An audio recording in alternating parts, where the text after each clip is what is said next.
Why are you always in my house? Good evening, Felix. Don't good evening me. I asked you a question.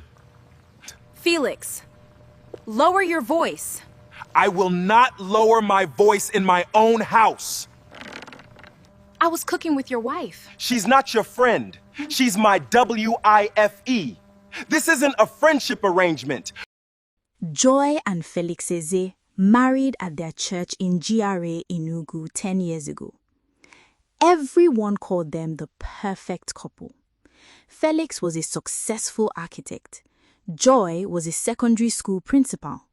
They built a beautiful home, built a beautiful life, and waited for children. 1 year passed. 2 years. 5 years. Nothing. Joy underwent every test, every treatment. The diagnosis was final. She was unable to conceive. It broke something inside her that never fully healed. Felix said the right things. We'll adopt. We'll be fine. But Joy saw what lived in his eyes when he thought she wasn't looking. Disappointment. At family gatherings, the questions never stopped. Felix, when are we hearing good news? Joy, what are you waiting for? Felix would smile and redirect the conversation. Joy would smile and die quietly inside. By year 10, their marriage was a polished shell, beautiful from outside, empty within. Then, Felix met Deborah at an architecture conference in Enugu. She was 24, a junior interior designer at a partner firm. Bright, laughed easily, spoke passionately about her work. At first, it was innocent.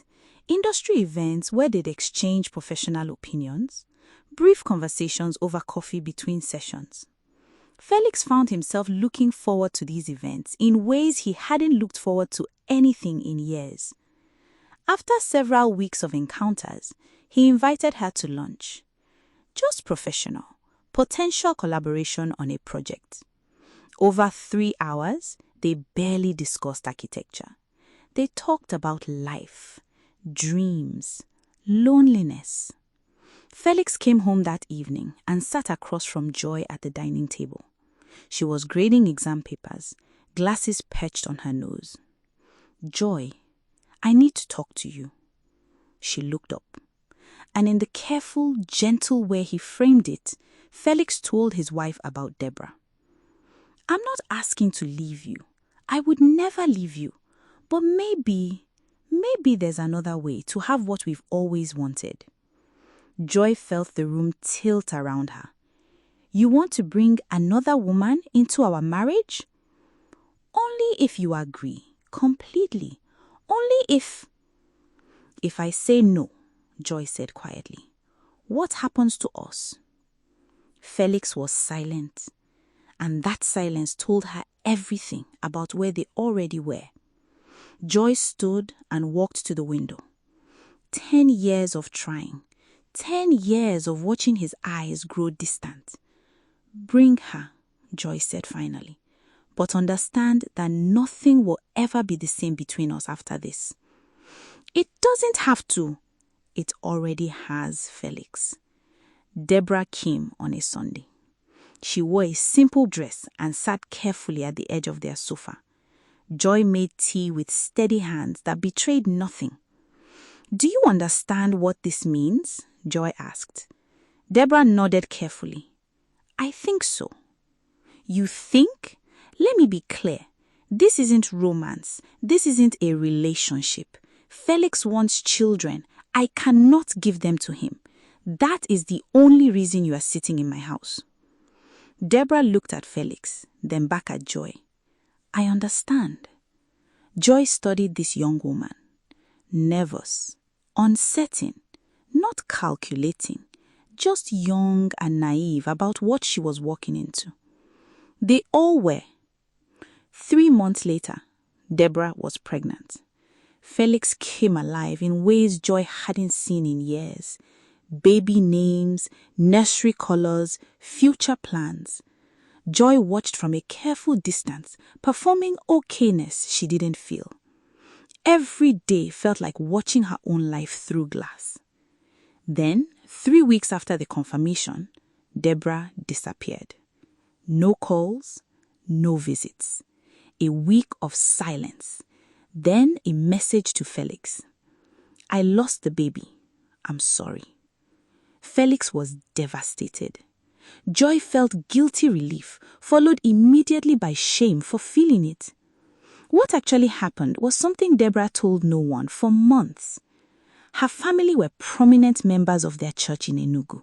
Her father was a deacon, her mother led the women's committee. Deborah had entered the arrangement believing it was closer to a recognized second wife situation, something she had seen normalized quietly in some homes. She hadn't fully understood the shame of what it looked like from outside until she was pregnant and terrified. She couldn't face her family, couldn't face her church. She made the decision alone and disappeared, convincing herself she was done with Felix and Joy forever. But something kept pulling her back. Not Felix, Joy. The woman with the steady hands who poured tea while her world fell apart. 4 months later, Deborah called Joy directly. I need to tell you what really happened. Can we meet? They sat at a quiet restaurant in New Haven. Deborah told her everything. The pregnancy, the abortion, the shame, the family, the fear. Joy listened without judgment. Why tell me? Joy asked. Why not Felix?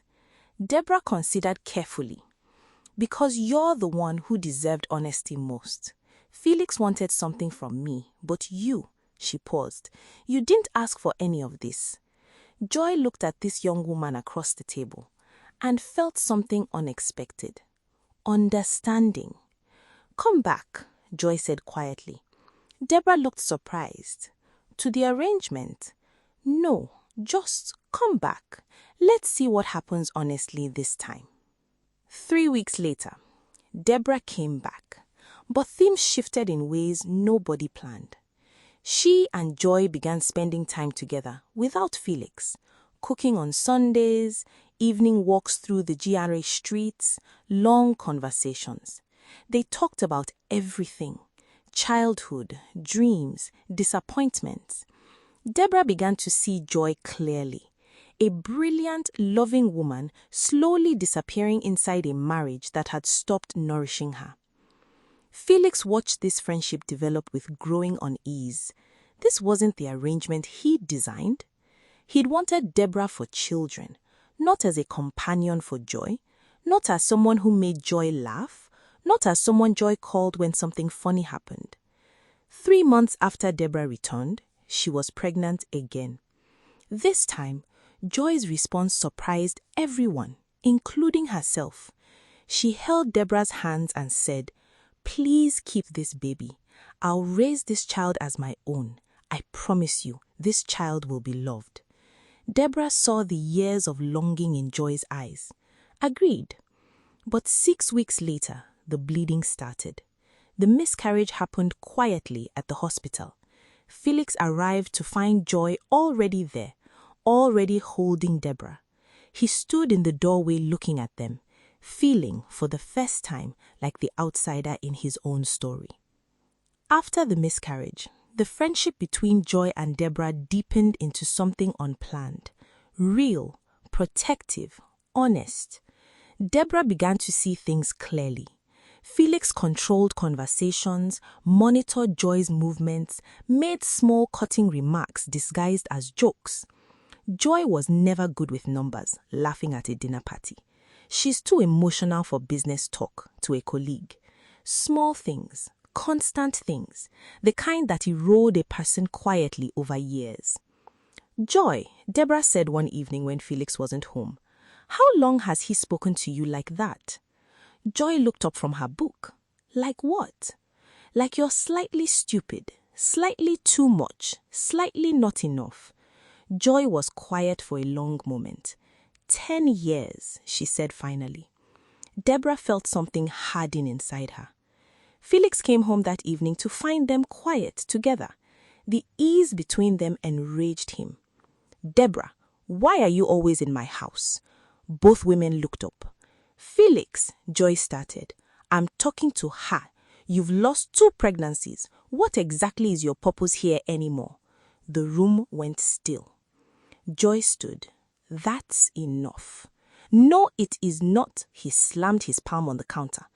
Joy didn't flinch. "Lower your voice." Felix grabbed his keys and stormed out. Deborah watched Joy sit back down, hands perfectly still. "Joy, has he ever hit you?" "No." But the way Joy answered, too quickly, too carefully, told Deborah she needed to pay attention. Felix's behavior changed rapidly over the following weeks. When Deborah wasn't present, he cornered Joy. "You've turned her against me." "I haven't." "You talk, you plan. She questions everything I say. That's you." "Felix, I haven't." "Don't lie to me." The first time he grabbed her arm and pushed her against the hallway wall, Joy was so stunned she couldn't speak. 10 years, he'd never touched her like that. "Don't push me," and walked away like nothing happened. Joy stood against the wall, heart pounding. She didn't tell Deborah, but 2 days later, Deborah saw the bruise above Joy's elbow. "The door," Joy said quickly. Deborah looked at her steadily. "Joy," silence stretched between them. Then Joy said quietly, "He pushed me." Deborah nodded slowly, said nothing, but that evening she made 2 calls. One to Joy's older sister Ada, who lived 20 minutes away and had no idea what was happening in that house. One to her own lawyer friend. She told herself she was just preparing, just in case. 6 weeks later, Deborah discovered she was pregnant again. She sat with the test in her hand for a long time, then called Joy. "I'm pregnant." Joy was quiet. "How do you feel?" "Scared, not of the pregnancy." She paused. "Of him." "Come over. But wait until he's at work." They sat together in the afternoon sunlight, Deborah's hand on her stomach, Joy watching. "I won't raise this child in that environment," Deborah said. "I know." "Joy, you can't stay here either." Joy looked at her hands. "I know that too." "Then what are we waiting for?" Joy had no answer yet, but she was getting closer to one. Felix found out about the pregnancy from Deborah herself. She told him deliberately, calmly, in the living room with Joy present. His reaction removed any remaining doubt. "You move in here permanently. I need to monitor this pregnancy." "No," Deborah said. Felix stared at her. "What?" "I said no, I won't be moving in." He turned to Joy. "Tell her she doesn't have a choice." Joy looked at her husband steadily. "She has every choice." Felix stepped toward Deborah. "You're carrying my child, and I will make every decision about this pregnancy." He grabbed her wrist. Joy moved between them instantly. "Don't." Felix shoved Joy hard into the cabinet. The sound was sharp and loud. Everything stopped. Deborah was already on her phone. "Ada, now, come now." To Felix, she said very quietly, "Let her go." He released Joy's arm. Joy straightened slowly, eyes clear. "I'm done," she said. Felix turned. "You're not going anywhere." "I recorded everything," Deborah said. Felix's face changed. "What?" "I've been recording our conversations for 2 weeks, since I saw Joy's bruise." She held up her phone. "Ada has copies. My lawyer has copies." Felix looked between them. "And Joy's sister Ada is outside right now with Joy's friend Rebecca. And if you touch either of us again, the next call I'll make is to the police." The doorbell rang. Ada and Rebecca walked in with a calmness that had clearly been coordinated. Felix looked around the room, at Joy, finally still and certain, at Deborah, standing her ground, at Ada and Rebecca, witnesses ready, at the phone in Deborah's hand. He had no move left. Felix left the house that night. Joy filed for legal separation the following week. Ada helped her through every step. The church community heard the story gradually. The arrangement, the abuse, the exposure. Felix's carefully maintained reputation collapsed quietly. The man who'd claimed to simply want a family had shoved his wife, grabbed a pregnant woman, and controlled everyone around him for years. Deborah moved into a small apartment in Independence Layout. She chose carefully, furnished it simply, and began building something entirely her own. Joy's family surrounded her. Her sister Ada moved in for 2 months. Friends she hadn't seen properly in years came back. The house in GRA, once a beautiful shell, became a real home again. Joy sat in her garden with morning tea. The divorce was progressing. The house was hers. She'd returned to work with something she hadn't carried in years: certainty. Her phone buzzed. A photo from Deborah. A newborn girl with enormous dark eyes and perfect tiny fingers. The message: "She's here, healthy and loud and perfect. Thank you for everything, Joy, truly." She stared at the photo for a long time, then smiled. Not the practiced smile from 10 years of difficult gatherings. Something real, something from deep inside. She typed back, "She's beautiful. You both are. Well done, Deborah." She set her phone down, looked at her garden. Quiet. Hers. Across Enugu, Felix sat in a small rented apartment, alone with everything he'd broken. A marriage, 2 women he'd trusted, a child he'd never hold the way he'd imagined. All of it gone. Not because joy wasn't enough, not because the arrangement failed, but because he'd never learnt the difference between ownership and love. Some men mistake silence for acceptance. They confuse gentleness for weakness.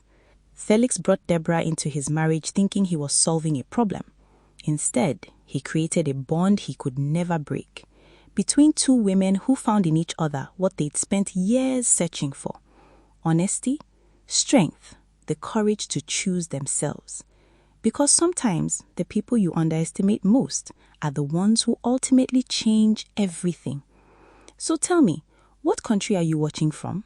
You're watching Cherry Media 24, where African stories come to life. If this story moved you, hit that like button and subscribe. The next story, just as powerful. Stay safe, stay smart, stay alert. This is Cherry Media.